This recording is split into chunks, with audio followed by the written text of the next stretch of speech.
I've got my bubbly water. Aldi brand. Oh, you are fancy. Yeah. Yes, you are.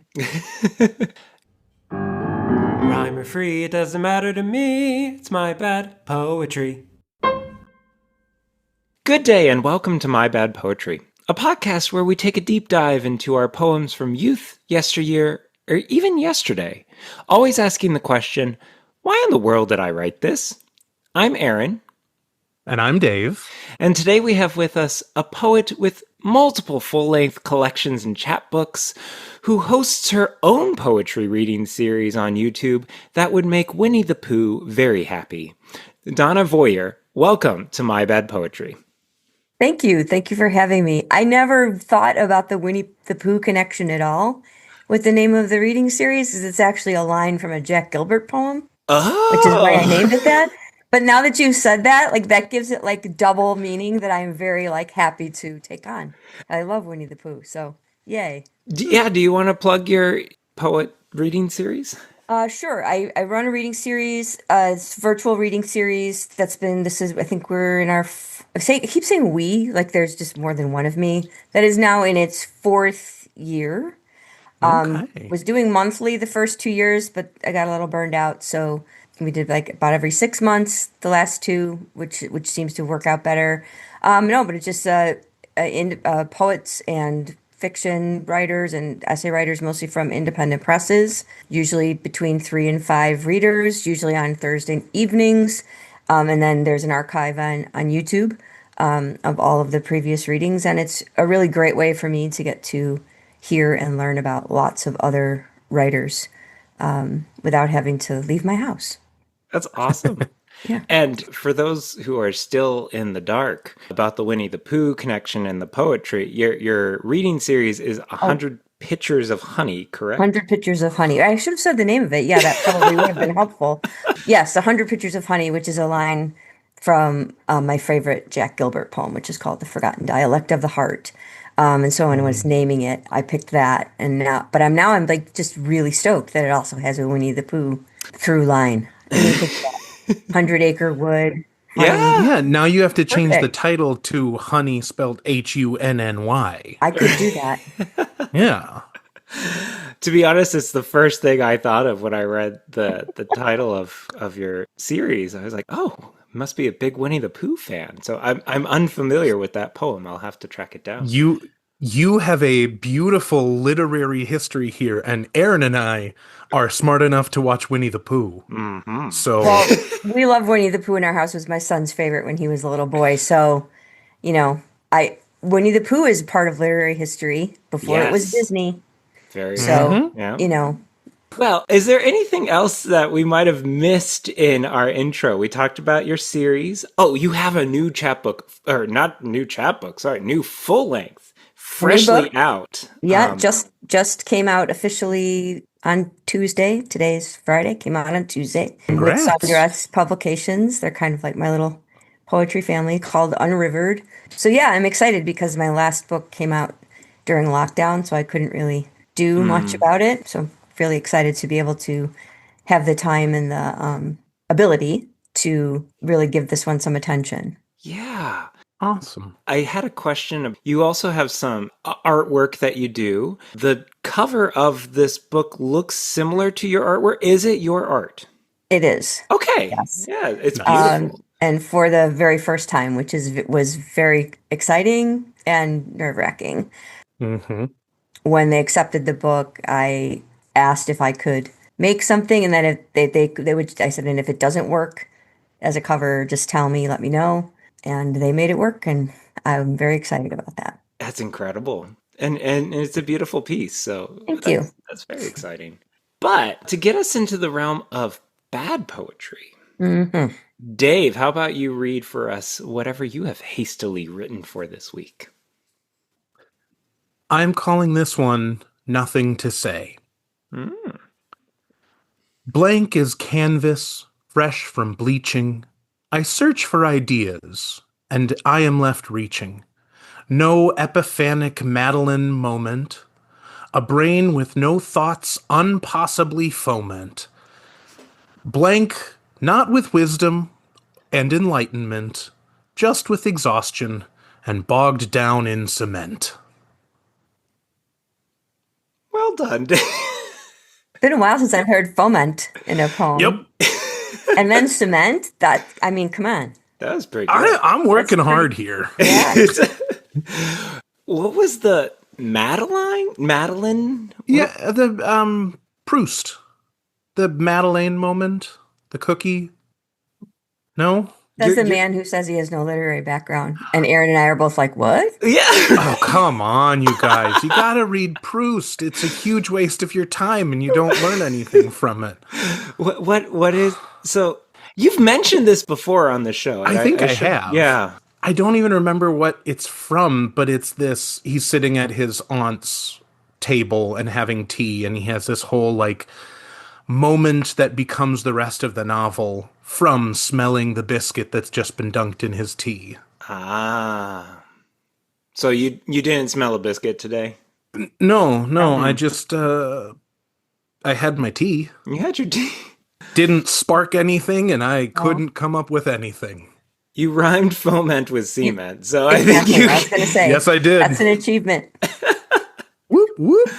I love how even in writer's block you can find the weirdest rhymes.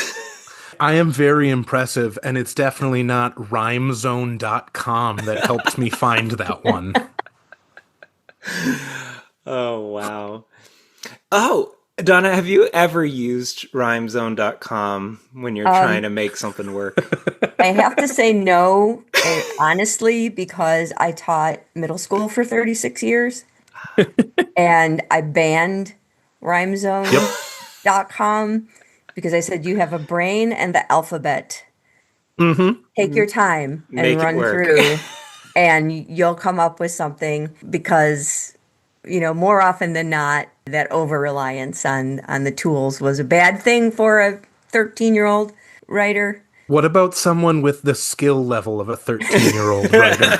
I would tell you the same thing. Write the alphabet good. down the side of the page and just start making up words that have that same ending, and eventually you'll get there. I love that. That's what I would say. So what you're saying is, if you were grading this would get a 0 or a needs No. improvement or a see me after I class? would not give you a 0 because, if you knew the word foment in a 7th grade language arts class, come on. I'd probably ask you what it meant, though. There you go. Dave, can you give a definition of this word you've used? Yes, I'll just quick. I'm not typing. Not at all. Oh my gosh, I hit way too many buttons. I was joking, and it's okay. Chaos ensued. Yeah, holy crap. Well, we have plenty to get to today, but I thought it was funny as I was getting ready for the show, I popped on a song about it was a choral piece, and it's about looking at this little picture frame, and the first poem here is I find your photo in a drawer. And so it's kismet, it's a sign, it's whatever you want it to be, but we should hear this lovely poem you have brought for us. I find your photo in a drawer and waste the whole afternoon. Okay, here we go. You are standing on a bridge, smiling, leaning hard against a railing which leans with you. It's split wood and chipped paint swaying with your weight. Your hair is gently lifted by an invisible wind, dark glasses covering your eyes, a blue to rival the clear sky reflected in the river, and the trees are nearly bare, so it must be autumn. I don't recall where you are, but you are standing on a bridge, telegraphing ease with a casual grace I envy as I stumble through this black and white world. You are standing on a bridge. I am standing in my kitchen. The bridge does not reach far enough to bring you back. Is the person in fact on a bridge? I don't know who this person is or what this photograph is. Okay. This poem is probably 20 years old, and I have racked my brain and my photo albums to figure out if it's an actual photo, and I don't know who this poem is about. Really? I was gonna say, like, describe this photo for us, or like, you Yeah. got nothing? That's Nothing. amazing. So you spent the time to write this poem, and you can't, it doesn't even And I'll never jar. get it back. Oh, wow. At first, I thought you meant you didn't know who the person was in the photo. Like, this was a drawer that you had gotten from the side of the road and there was just a picture in it. But no, it's just, okay, okay. No, I have no idea. I mean, and I write longhand first, everything. So even though this poem is quite old, I went back. I have all my old journals, and I was like, let me go see if I can find like the impetus for this poem. And I Sure. have no clue, So, none. wow. So you said this is, what, 20 years old? It's probably close to 20 years old. Yeah. Okay. Okay. And you might have wasted the whole afternoon on that day trying to figure out who this person was. That And that could now, be. and Yeah. now you have spent more time trying to figure out where this photo is. Yeah. Yes. Well, then this poem needs another stanza of like, who the heck are you? Where is this? Why do I want you to come back? I find this poem in my journal and waste the whole Yeah, so that's obviously one reason that this is, for me, a bad poem. But there are so many others. But let's hear what you Yeah. have to say. Well, I'm wondering the need to bring back this refrain. You are standing on a bridge. You bring it back three different times, and yet it's not in a way that, like, I don't know. Sometimes there's that intentionality of a refrain, and this Yes, one, it feels is kind of not. haphazard. Yes. Yeah. 'Cause- Um, I'm gonna guess just by looking at this that I was very enamored when I first started writing poems with things looking neat. mm. And that, oh, that adding that in two more times like made like nice little neat 5 line stanzas that were about the same length. I think, the one in the last stanza is probably more intentional than the one that's thrown in the third stanza. But Yeah. yeah, the repetition is not used to great effect here. Yeah. Yeah, I do agree that you are standing in a bridge. I am standing in my kitchen. I do like that. Yeah. But your stanza breaks kind of bury that in the middle of a stanza Yes, rather than we're a completely new. random. Yeah. Yes, yes. So do you think this was just a choice for kind of aesthetic purposes to do these breaks where they are? I'm guessing yes. Just from looking back at that was kind of when I was first starting to write a lot of poems, and I wasn't really even submitting yet. Okay. Okay. And I was kind of just working my way through trying different. I don't have an MFA. Obviously, I taught middle school for 36 years, didn't have time. So I was just a reader. That's mostly how I learned and took some workshops and things like that. But I liked things to look neat. That probably the teacher in me doesn't matter quite so much to me anymore. But I have a feeling that's why those breaks are where they are. Yeah, the line breaks and the stanza breaks are both just completely out of control in this poem. They make no sense. They have no purpose. We got some really like original imagery, like, eyes that are like a sky. Or is it the eyes or is it the glasses? Like, because my sentence construction, you can't tell. Yeah. Kind of dangling modifier. I was gonna say that the split wood and chipped paint. It sounds like that's what's swaying. Like the chipped paint Hmm. is swaying with your weight. It's like, yeah, the You asked for a modifiers. bad poem and I delivered. It was You very, did. yes, you did, yes. I really liked the invisible wind as compared to the Invisible visible wind. wind that I see all the time. Man, that visible wind is just everywhere. It's a thing. Although, actually, in rural Minnesota right now with people harvesting, oh, there's a lot of visible wind. That's true. Yeah, you get the dust, but Yes, my best guess as to where this came from Okay. is that when I first started writing, I was involved in like a lot of online poetry communities, and I was a blogger along with a lot of other poet kind of bloggers, and a lot of the ethos of that early community in the early 2000s was a lot of prompts. And Okay. so for because I really have no idea what this possibly could be about or who the you is, I'm guessing it may have been some kind of prompt. Maybe someone posted a photo as a prompt Mm. because I really don't have any idea what this is about. You weren't So, inspired by the great lyrical geniuses of our time, Nickelback? You didn't write an after poem for Photograph here?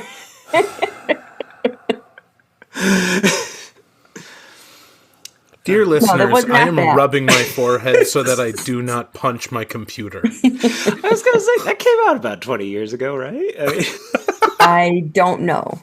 that's I fair. don't know enough about Nickelback to tell That's you fair. when Right? that song came out, which is the only correct answer to give to that question. I think you are right. Yes. I love the kind of twist that you revealed to us right after finishing this, that you have no clue who this is about or what photo is about, because the ending, I Yeah. almost felt like, should we be laughing at this? Is this like remembering like someone who has died? Because the bridge does not reach far enough to bring you back. It seems like a lament, and yet Right. there's no context at all. It's just, It's an imagined one. You wow. know, the feelings are deep, even when the people aren't real, evidently. Yeah, I don't know. I mean, I don't mind the ending of this poem. I think I see in it some things that I like to do in poems, which is a little bit of sound work. Ooh, You know, where do you some see that? Yeah. you got the paint and swaying and weight and railing in the first stanza, rival and sky and you know, there's some little bits. Not, you know, not, it's not elegant, but you know, I Yeah, think that the beginnings of it are there. subtle assonance. I like that.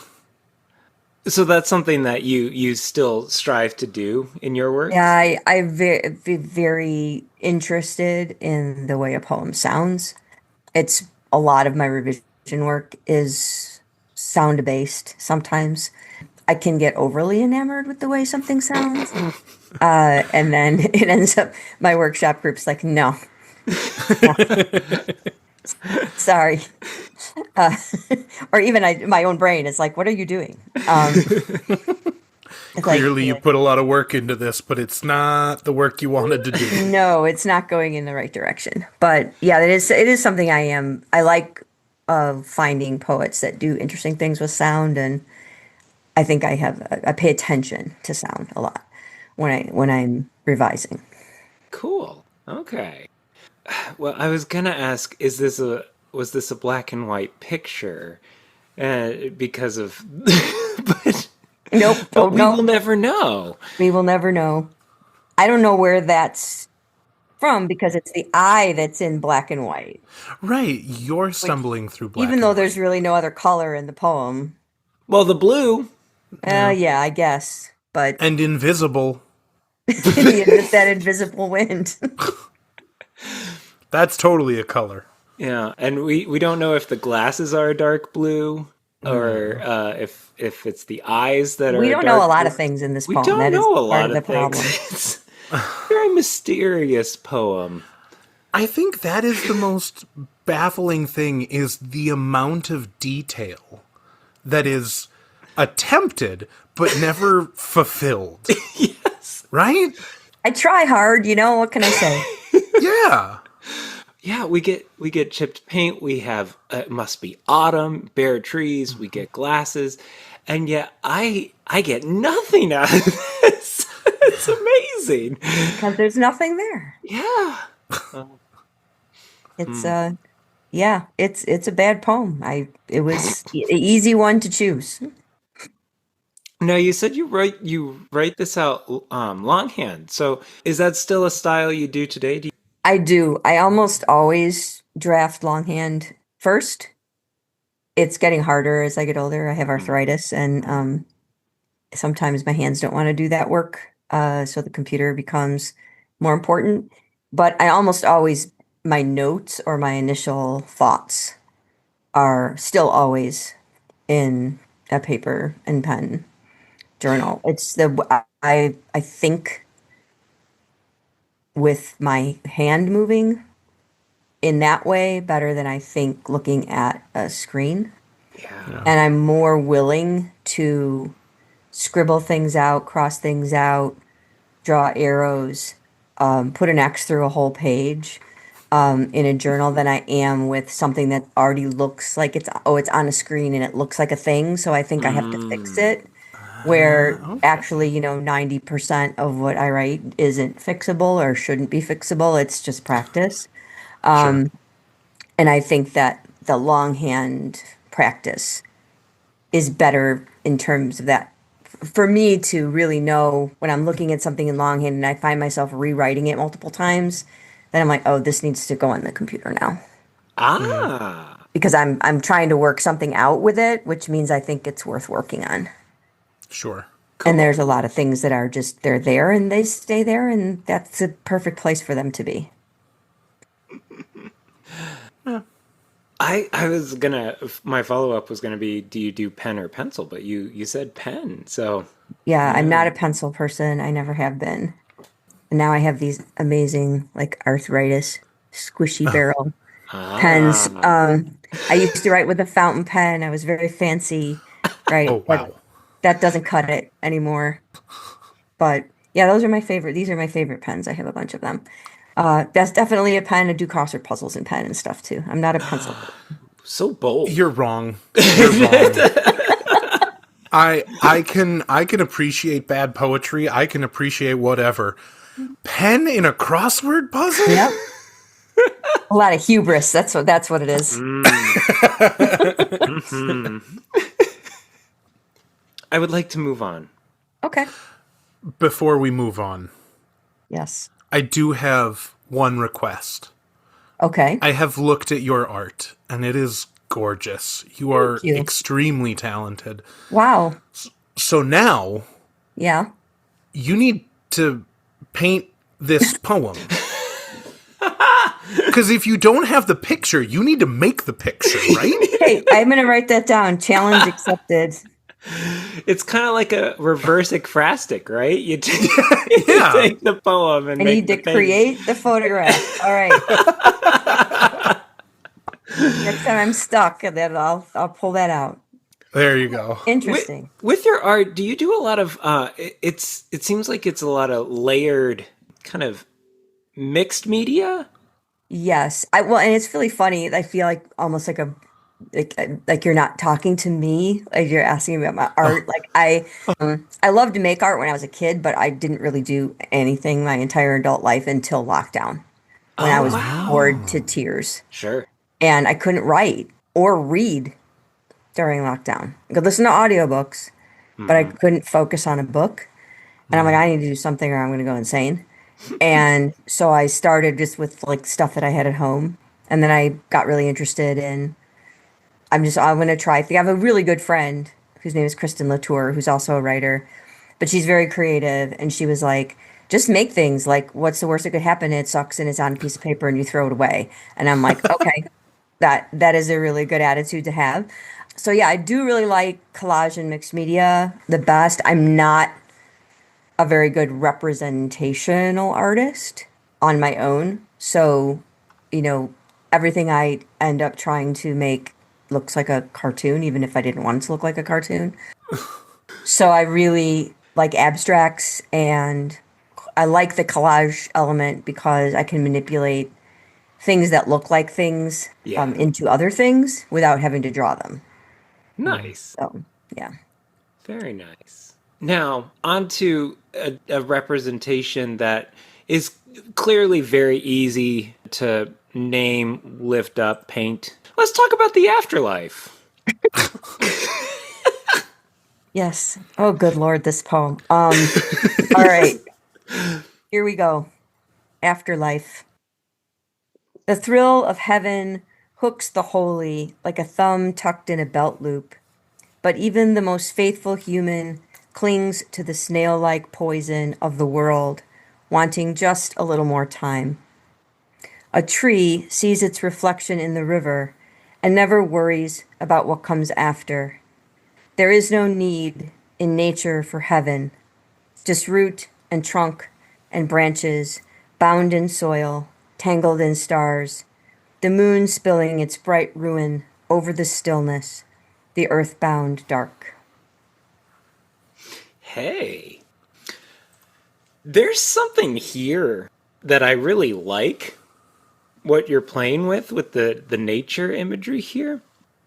However, the first line with heaven hooking the holy, it just makes me think of rapture theology. Which is, Or I'm sorry, so like God's a cowboy, evidently. yes, that's true. Just lassoing up.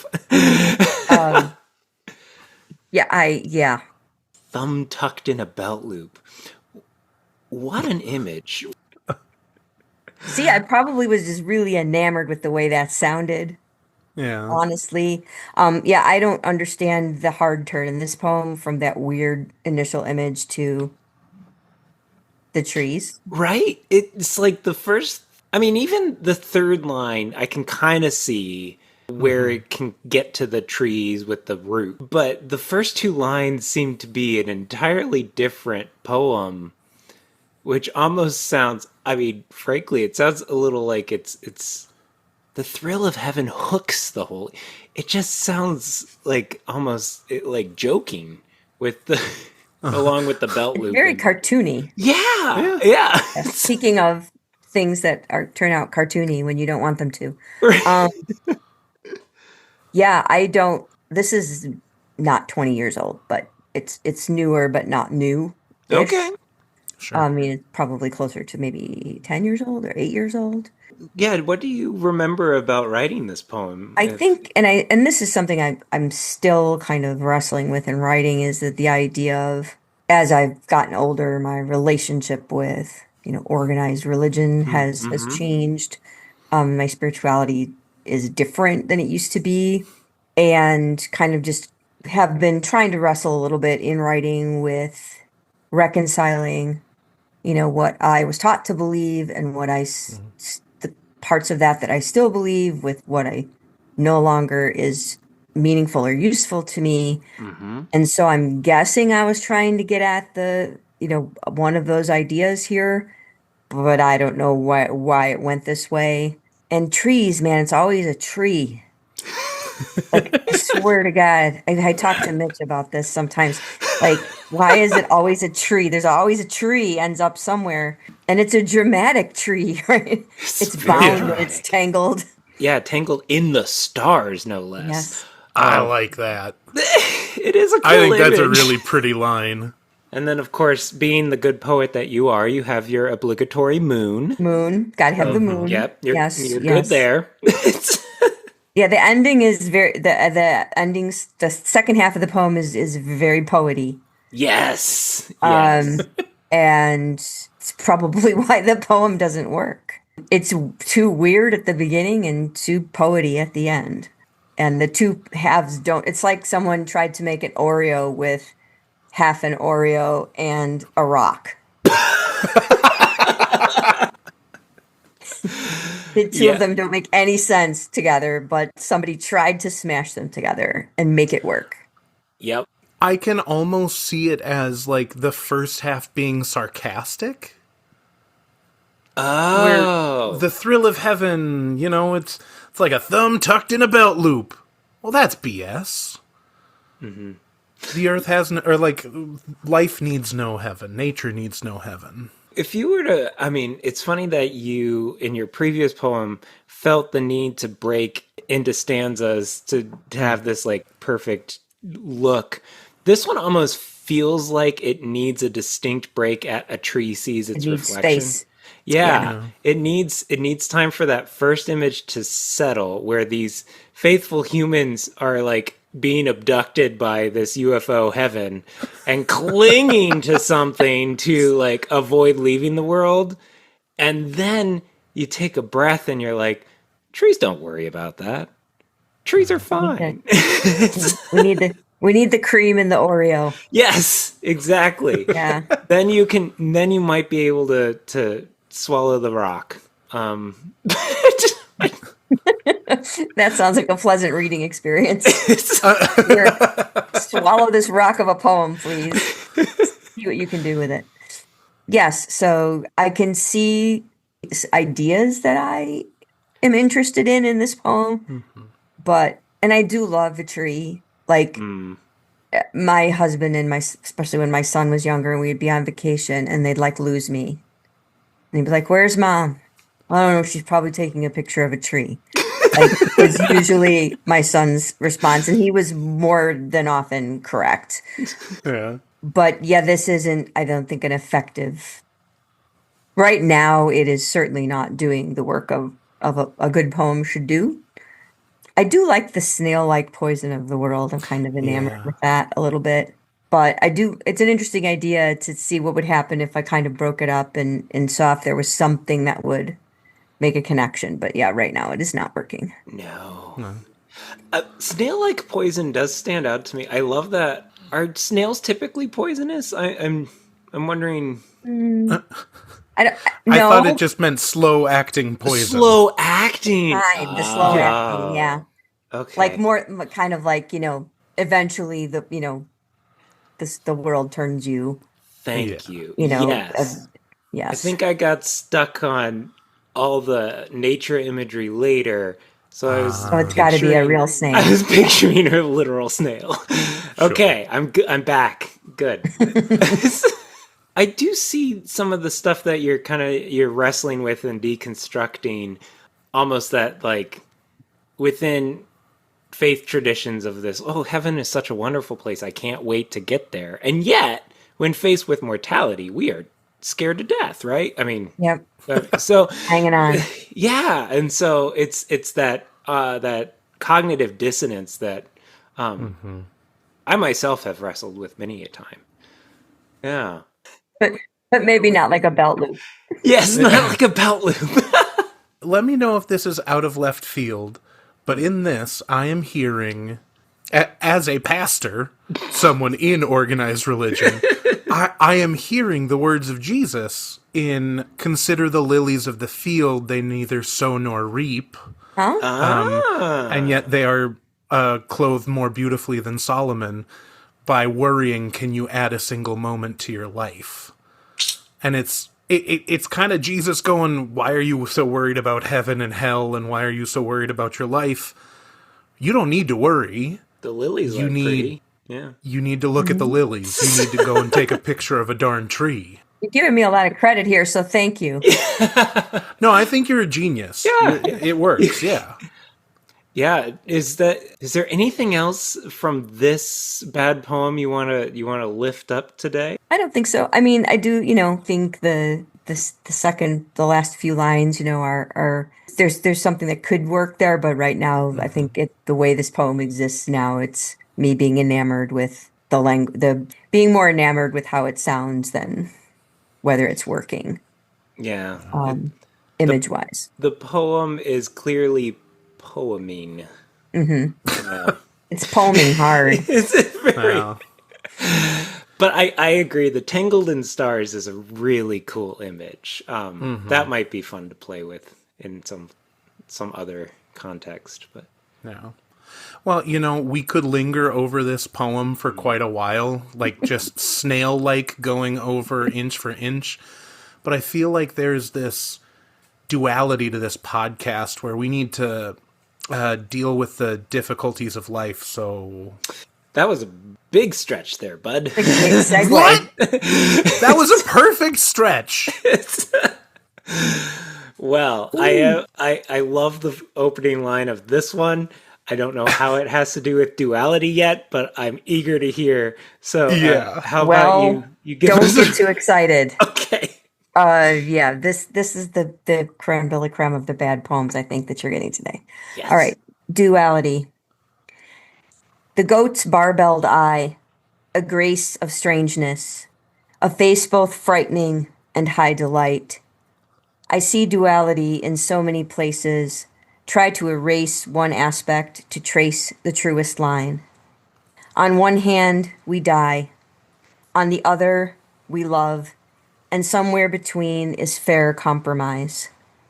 We avoid one and yearn to know the other. And so the heart sees double.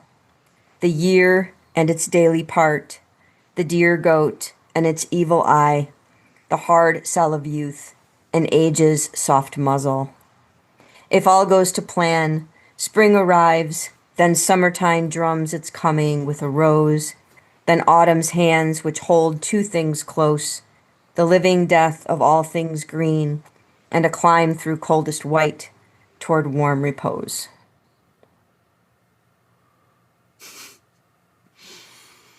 If that's not some low rent Edna St. Vincent Millay, I don't know what it is. Oh man, Ed. Speaking of like finding something in COVID with your paintings, I found Saint Vincent Millay in the midst of COVID, and I loved it. But I agree. I love her too. That's why I said this is like a very, very poor imitation. Oh wow. Okay, we also get another poetic classic. You get the what is it called? M dash. M dash. Yes, thank you. A nice M dash there in the middle. I feel like this one is also trying to do the heavy lifting like the one before it. Life, death, nature. It's working, and it tried. It's No, it's not. Not life and death, Aaron. Love and death. love and death. Love and death. Go bigger. Yeah, there are lines in this poem that I read and just go, huh? Like, I don't even understand what they mean. Like, I see duality in so many places, try to erase one aspect to trace the truest line. What? I don't know why I wrote that. I was hoping you could explain, but that's okay. I wrote huh next to it. When I went back over these before we got on the air, I wrote huh with a question mark. So no, I have no explanation other than huh. I love the flow of that, but I cannot parse it. I think it sounds lovely. See, that's a pretty poem is pretty. Yeah. Yeah. But no, it means nothing, evidently, because I can't parse it either, and I wrote it. And I have no idea why we're all of a sudden in the seasons at the end. It has nothing to do with the rest of the poem. It has nothing to do with the goat.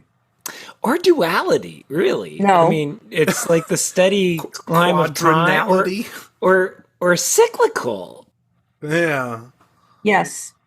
Yeah, no, I mean, I do find something both delightful and terrifying about a goat, which was the impetus, I think, for this. A couple years ago, a friend and I had a little writing retreat on a goat farm in Gray, Maine, and we got to help like milk the goats and things like that. And so I'm sure that's probably when this draft came about, but I have no idea why it meandered into it's complete abstraction and cliche. If you cut the whole, if all goes to plan, But the whole poem. that one would way work to deal with too. it. That would work too.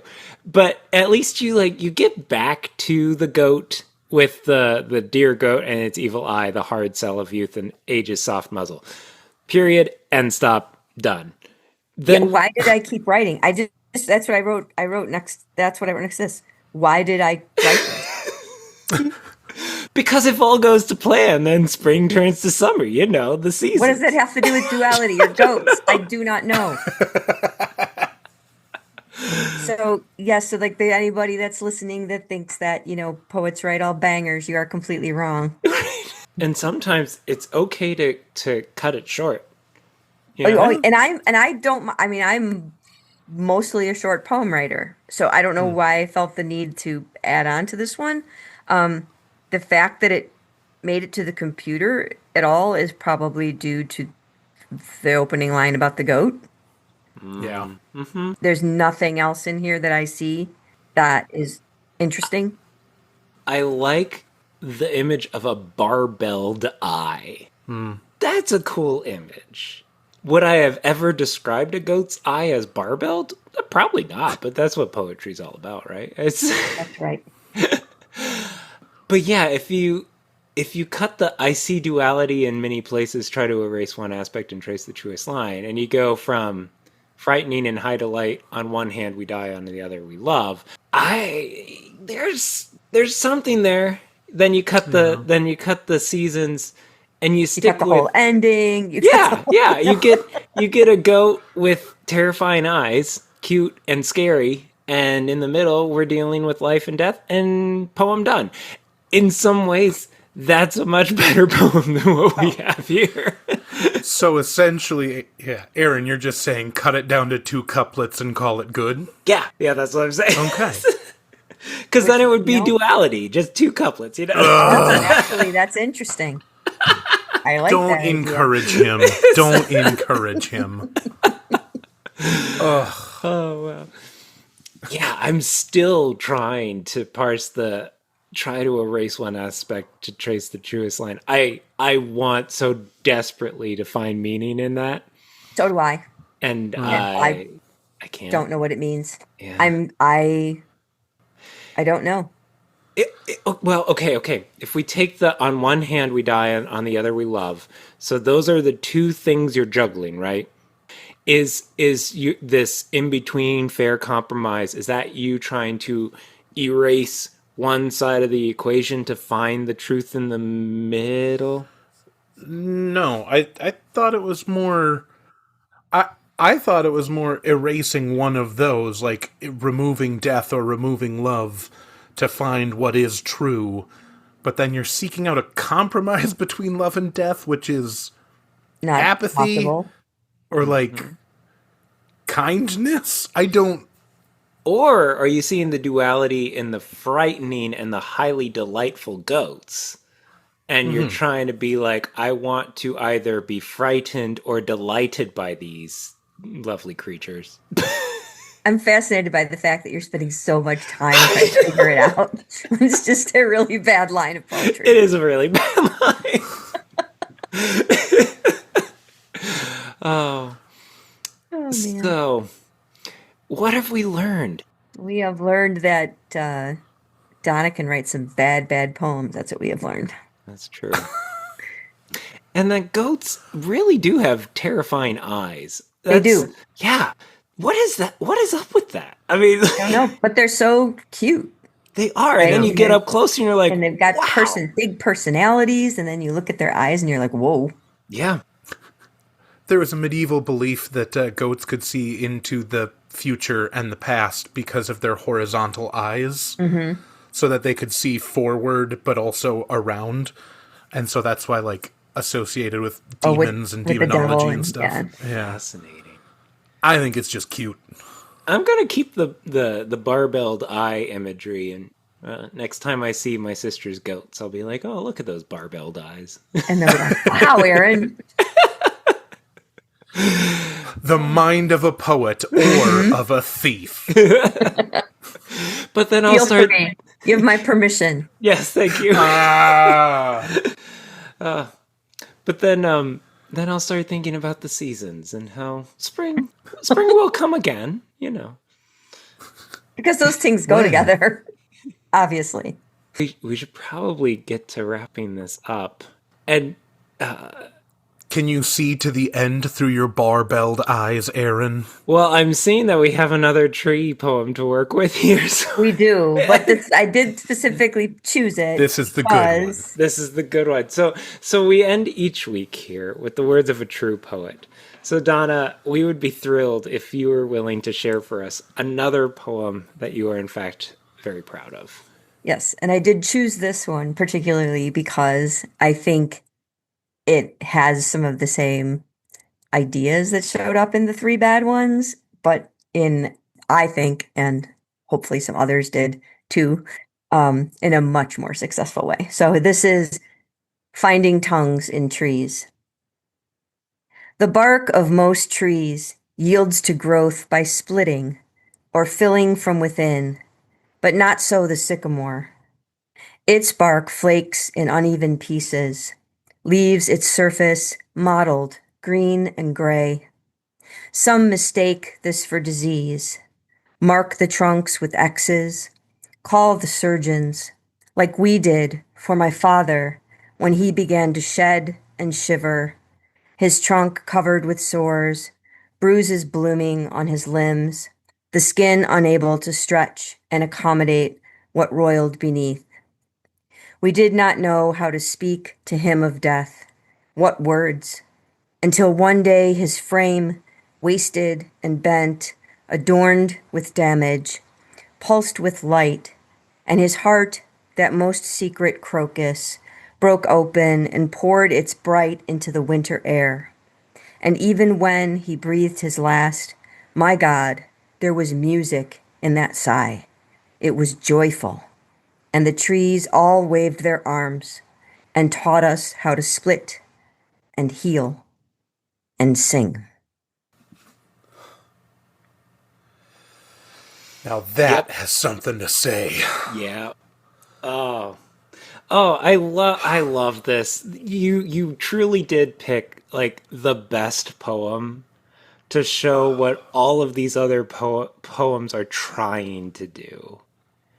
Ah, you got the nature imagery, you have death, you have love, you even have a season in there, the winter air, and yet this one works. Oh, this is beautiful. Thank you. I'm literally crying. That is the pain in that turns into this beauty. Like I don't have words. That's just gorgeous. Thank you. Yeah, I'm better at reading this now than I used to be. I had almost a little break there, but I covered. I'm impressed. I'm impressed you made it through. Is this in your newest book? This is in the newest book. Okay. Yes. There are a few grief poems in this book. It's not all grief poems, but that was the concept of Unrivered is basically when you get to a point where all of the ways you used to define yourself kind of get stripped away or drained away from you. Who are you and what do you do to move forward? So, when both my parents died within 5 months of each other, I'm not my daughter anymore. I retired from my job of 36 years. I'm not a teacher anymore. We were in lockdown. You weren't a person in the world anymore. I've been through menopause. I'm not a woman anymore. So all of these things that kind of get drained away from you, then what do you do when all those definitions go away? How do you change and move forward and kind of be a new you? Is kind of the idea the book wrestles with. That's amazing. Well, and this just came out this Tuesday. Just this Tuesday, yep. Available From now. Sundress. Available, yes. With your art on the cover. Donna, this has been wonderful. I'm so glad you were able to make it on the show. So am I. I've had a lot of fun. This has been My Bad Poetry. Now go write some of your own bad poetry. And go buy Unrivered. Yeah. Go get it. And watch 100 Pictures of Honey. 100 Pictures of Honey. Yes. Yes.